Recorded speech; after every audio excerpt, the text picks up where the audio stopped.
السلام علیکم ورحمۃ اللہ۔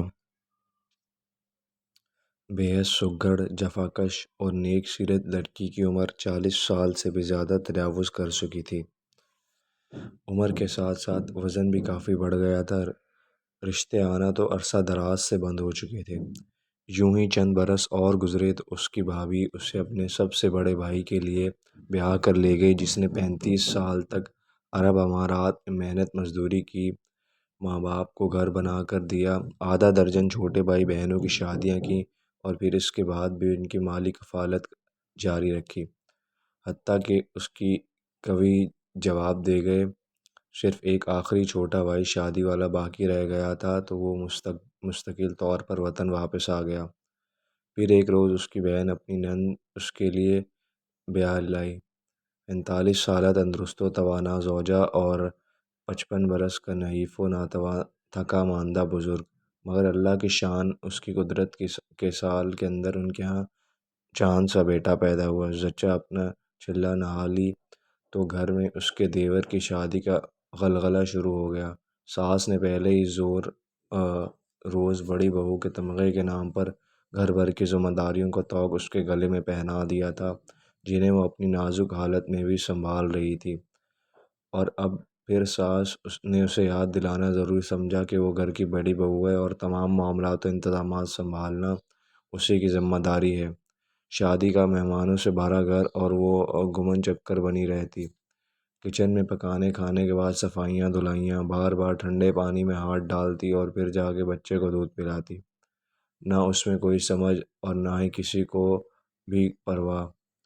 بچے کو ٹھنڈ لگ گئی، اس سے نمونیا ہو گیا اور چند ہی روز بعد وہ چل بسا، جسے لوگ خدا کا ایک معجزہ قرار دیتے تھے۔ لیکن کیا اس بچے کی موت کو قتل قرار نہیں دیا جائے گا، جس نے ایسے والدان کے وطن سے جنم لیا، جنہوں نے اپنی پوری جوانی اپنے گھر والوں کی خدمت کرتے ہوئے اور ان کی خاطر اپنے خوابوں کی قربانیاں دیتے ہوئے گزاری تھی، وہ ذمہ داریاں پوری کی تھیں جو ان کی تھی ہی نہیں۔ زندگی کے دو پہر ڈھل جانے کے بعد انہیں ازدواجی رفاقت نصیب ہوئی، تو کیا ان کا حق نہیں تھا کہ انہیں ان کی زندگی جینے دیا جاتا، ان کے کاندھوں پر سے اپنی توقعات کا بوجھ ہٹا لیا جاتا؟ مگر ایسا کبھی نہیں ہوتا۔ مشاہدہ یہی بتاتا ہے کہ متوسط اور نیم متوسط طبقے سے تعلق رکھنے والے 90% پردیسی جو دیار غیر میں گدھوں کی طرح اپنا خون پسینہ ایک کرتے ہیں، تو ان کی عقل ختم ہو جاتی ہے۔ صرف اپنی منکوحہ کی باری وہ آنکھیں رکھتے ہوئے بھی اندھے بن جاتے ہیں، خود اپنے سکون کی سیاہ پتیوں اور منافقتوں کو سمجھنے کی صلاحیت سے اکثر محروم ہو جاتے ہیں۔ یہ کہاں کا انصاف ہے کہ 8 بچے پیدا کر کے پھر سب سے بڑے بیٹے کو ان کا باپ بنا دو۔ اس قبیل کے سب سرخیل یہی سمجھتے ہیں کہ ہم سے صرف نماز اور روزے کے بارے میں پوچھا جائے گا۔ کسی جیتے جاگتے زندگی کی امنگوں، آرزوؤں اور فطری تقاضوں سے بھرپور محنتی و کماؤ انسان کی جوانی اجاڑ دینا، اس کی سادگی و سعادت مندی کا جی بھر کر ناجائز فائدہ اٹھانا، اسے اس کے حصے کی جائز خوشیوں سے بھی محروم کر دینا کو حرام سمجھا ہی نہیں جاتا۔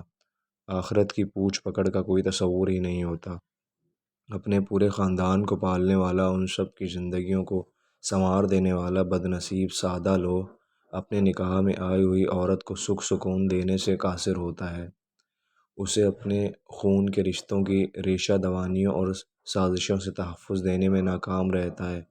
متوسط و نیم متوسط طبقے سے تعلق رکھنے والا ہر نوجوان، عموماً گھر کا بڑا بیٹا، جب اپنے حالات کو سدھارنے کے لیے پردیس کو سدھارتا ہے تو 90% گھرانوں سے خدا کا خوف اور انصاف اس بچے کے ساتھ ہی رخصت ہو جاتا ہے۔